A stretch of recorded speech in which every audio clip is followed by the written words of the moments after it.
అయ్యగారు ఏది చెప్పినా వాక్యానుసారంగా చెబుతాడు. ఆయనట ఎరుకో నుండి వెళ్ళుచుండగా బహు జనసమూహము ఆయన వెంట వెళ్ళిన. హల్లెలూయా.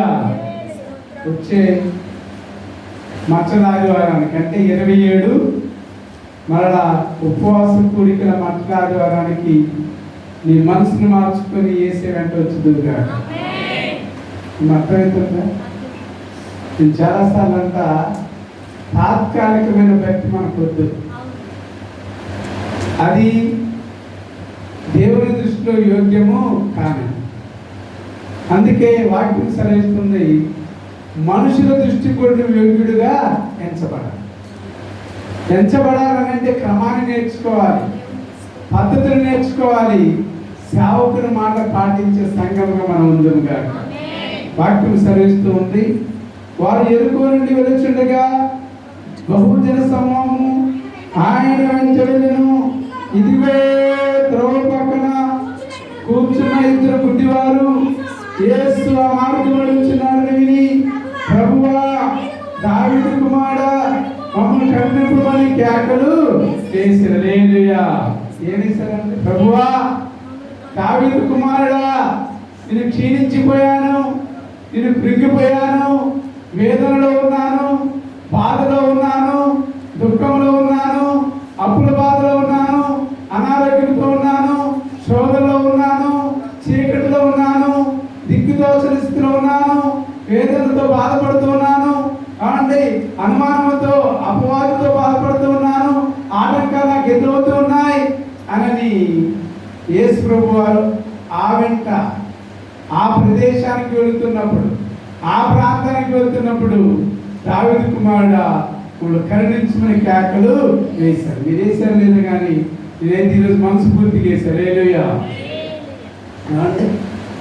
చాలా చక్కగా దేవుడు నాకు ఇచ్చిన ఆరోగ్యాన్ని బట్టి కొద్దిగా బాధే, గట్టిగా మాట్లాడితే ఆ నొప్పి నాలో ఉంటుంది, ఆ బాధ నాలో ఉంటుంది. అయినప్పటికీ నాకు ఇచ్చిన ఆరోగ్యాన్ని బట్టి, నాకు ఇచ్చిన ఆయుష్ని బట్టి దేవునికి జయజేయులు కొట్టాల్సింది. హల్లెలూయా.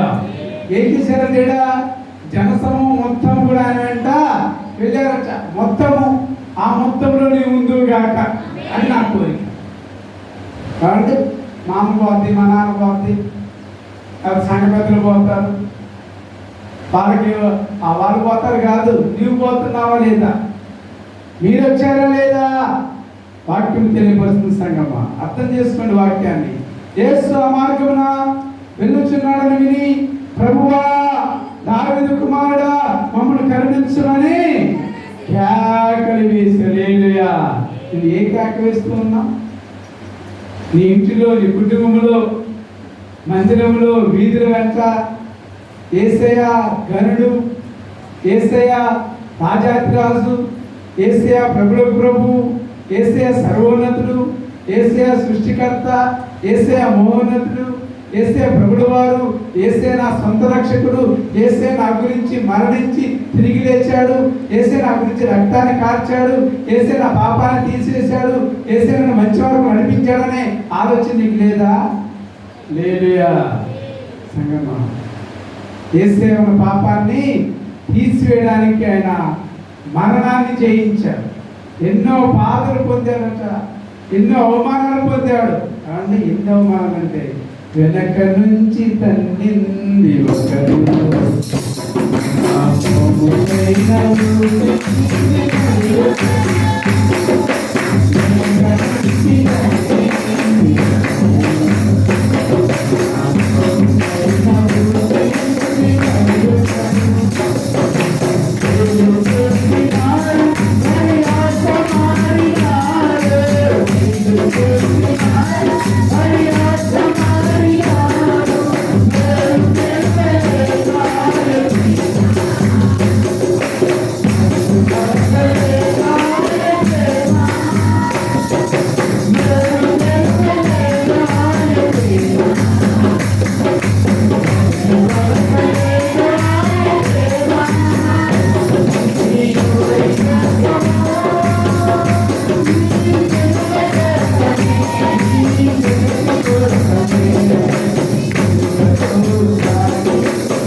చేసిన, గేలి చేసిన, అవమానించిన యేసే మాత్రానికి నీ గురించి రక్తాన్ని చిందించాడు.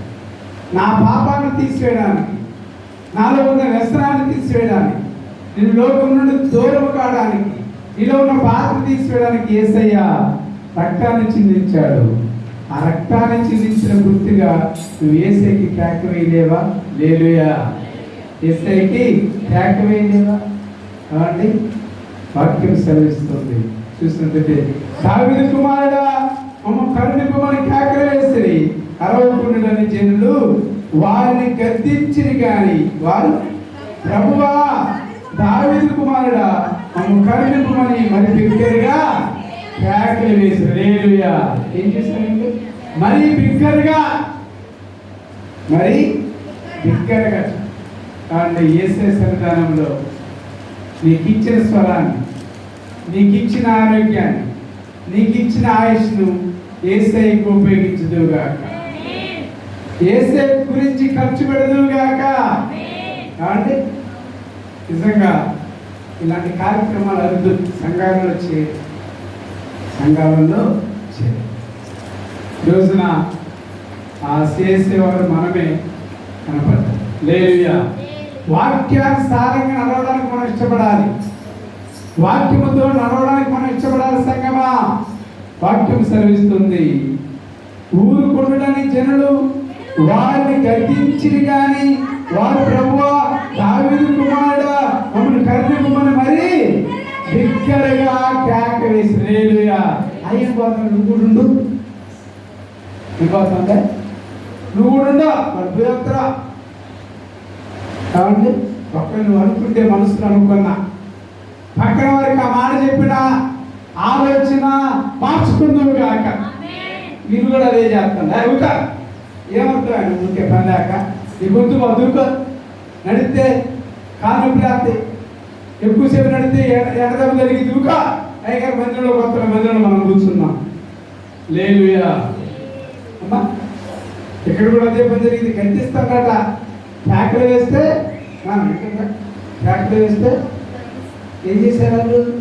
కత్తిచ్చారు. వద్దా ఉండా పోతా. వాళ్ళు పని లేక మంటకి పూలు కట్టుకొని వాళ్ళే తిరిగిపోతాడు. నీకేం పని? హల్లెలూయా. నా మాట మీరు అర్థం చేసుకుంటే మన సంఘంలో మంచి మార్పు వచ్చింది కాక. దేవుని తపన, దేవుని యొక్క ఆశ మన సంఘంలోనే తీరును గాక. అది నీ కుటుంబంతో స్టార్ట్ అవును గాక. సంగమా వాక్యం చెప్పబడుతుంది, ప్రభువా దావీదు కుమారుడా మమ్మల్ని కరుణింపమని వారు బిగ్గరగా కేకవేసి యేసు నుంచి వారిని పిలిచి నేను నీకేమి చేయవచ్చున్నాను అడుగుగా వారు ప్రభువా మా కన్నులు తెరవమన్నది. కాబట్టి యేసు కనికరపడి వారి కళ్ళు ముట్టెను. వెంటనే వారు దృష్టి పొంది ఆయన వెంట వెళ్ళారు. హల్లెలూయా. ఇంకా వాక్యంలో దృష్టి పొందిన వారు ఉన్నారు, వాక్యాన్ని తెలుసుకునే వారు ఉన్నారు. ఇంకా కళ్ళు తెరవట్లే. వాక్యం అనే దృష్టి, వాక్యం అనే కన్ను నువ్వు తెలుసుదువుగాక. వారట మీకేమి కావాలని యేసయ్య అడుగుతూ ఉన్నప్పుడు ప్రభువా మా కన్నులు తెరవమంది. కాబట్టి యేసు కనికరపడి వారి కన్నులు ముచ్చెను. వెంటనే వారి దృష్టి పొంది ఆయన వెంట వెళ్ళారు. హల్లెలూయా. ఏముంటారండి? దృష్టి, కన్ను దృష్టి, యేసయ్య వాక్యాన్ని చదివే దృష్టి, యేసయ్య మీద మనసు పెట్టే దృష్టి, యేసయ్యతో నడిచే దృష్టి, యేసయ్యతో ఉండే దృష్టి. ఆ కన్ను చూపును మన సంఘం పొందుదురుగాక. అందుకే ఈరోజు ఎప్పుడైనా సరే దేవునికి జేజేలు కొట్టే సమయం ఉంటుంది. ఆ సమయంలోనే జేజేలు కొట్టాలి. అంటే యేసయ్యకు కన్నీరు కాచే సమయం ఉంటుంది.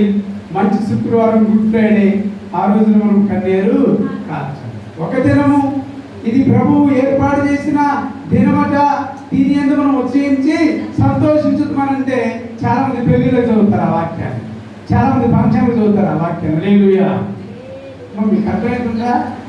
ఇది యెహోవా ఏర్పాటు చేసిన దినం అంటే పెళ్లి కాగానే ఈ పెళ్లి రోజుది యెహోవా ఏర్పాటు చేసి, ఫంక్షన్ కాగానే ఇది యెహోవా ఏర్పాటు చేసిన దినం.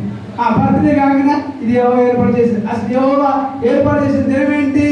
నీ గురించి నా గురించి ఆయన కలువరి శిలువలో వేలాడాడు, తన్ను తాను తగ్గించుకున్నాడు, గాడిద మీద ఊరేగాడు. ఇది యెహోవా ఏర్పాటు చేసిన దినం. దీని యందు మనము ఉత్సహించి సంతోషించుదుము గాక. హల్లెలూయా. ఆల్రెడీ సమయం అయిపోతుంది, కానీ రాబోయే ఈ యొక్క పరిశుద్ధ వారం, సోమవారం నుండి శనివారం వరకు కాబట్టి ఆదివారం వరకు మనందరం కూడా మరలా ఒక మారు మనకి మనం ఉపేక్షించుకొని తగ్గించుకొని దేవునితో ముందుకు సాగుదుము గాక. నీ పాపాన్ని, నీ రోత జీవితాన్ని, నీకున్న వ్యసనాన్ని, నీకున్న బలహీనతను పక్కన పెట్టి ఇదిగో ఈ దినాల్లో, రాబోయే దినాల్లో యేసే నా గురించే రక్తాన్ని చిందించాడు, మరణించాడనే వాడిని నమ్మకాన్ని కలిగి ఉండి యేసే నాకు రక్షణ కల్పించాడు. ఇదిగో నా కను ఆ దృష్టిని నా కన్నును ముడతలని విశ్వాసంతో ట్యాక్లు వేశారట. మీకేమి కావాలని అడిగినప్పుడు యేసు వారి మీద కనికరపడి వారి కన్నులు ముచ్చారు. హల్లెలూయా. యేసయ్య మన సంఘం మీద కూడా కనికరపడును గాక, చారిపడును గాక, దయ చూపించును గాక, కృప కుమ్మరించును గాక, ఆ కృపని ఇంటికే వచ్చును గాక. అమ్మా కావాలొద్దా? ఎంత కృప ఉందట! భూమికి ఆకాశానికి ఎంత ఎత్తుగా ఉన్నదో ఆయన ఎందు భయం భక్తి గలవారు కృప అంత అధికంగా ఉంది. హల్లెలూయా. భయము భక్తి ఉండాలి. యేసే ఈ రోజున ఆయన పరిచారకుడిగా నీకు నాకు సేవ చేయడానికి ఆ రాజుల ముందుకి, అధికారుల ముందుకి తగ్గింపుకుని ఉండి వెళ్ళడానికి సిద్ధపడి వెళ్తూ ఉన్నాడు. ఆ మహారాజు ప్రభు ఆయన తగ్గించుకున్నాడు, నీవు కూడా తగ్గించుకుందువు గాక. చివరి మాట ముగింపులో కొద్దాం. 21వ మత్తయి సువార్త 21వ అధ్యాయము చూసినట్లయితే 1వ వచనం నుండి మనం చదువుదాం. తర్వాత యెరూషలేమునకు సమీపించి ఒలివ చెట్ల కొండ దగ్గర ఉన్న బెత్ఫాగేకు వచ్చినప్పుడు యేసు తన శిష్యులను ఇద్దరు చూసి మీ ఎదురున్న గ్రామములకు వెళ్ళాడు. హల్లెలూయా. ఏమన్నాడు? మీ ఎదురున్న గ్రామానికి. అయ్యగారికి ఏం పని? ఈ రోడ్డు మీద తిరగమంటుంది, ఆ రోడ్డు మీద తిరగమంటుంది. అయ్యగారు ఆయన నేర్చుకుని పద్ధతులు. హల్లెలూయా. ఇది వాక్యం నుండి నేర్చుకోండి.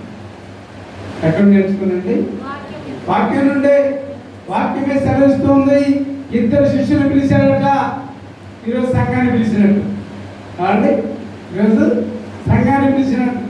ఈ 40 దినాలమ్మ చాలా చక్కగా వచ్చారు సంఘానికి, మందిరానికి, కుటుంబ ఆరాధన. చాలా వందనాలు, చాలా సంతోషం. వచ్చిన మీ అందరికీ దేవుని ఆశీర్వాదాలు ఉండును గాక.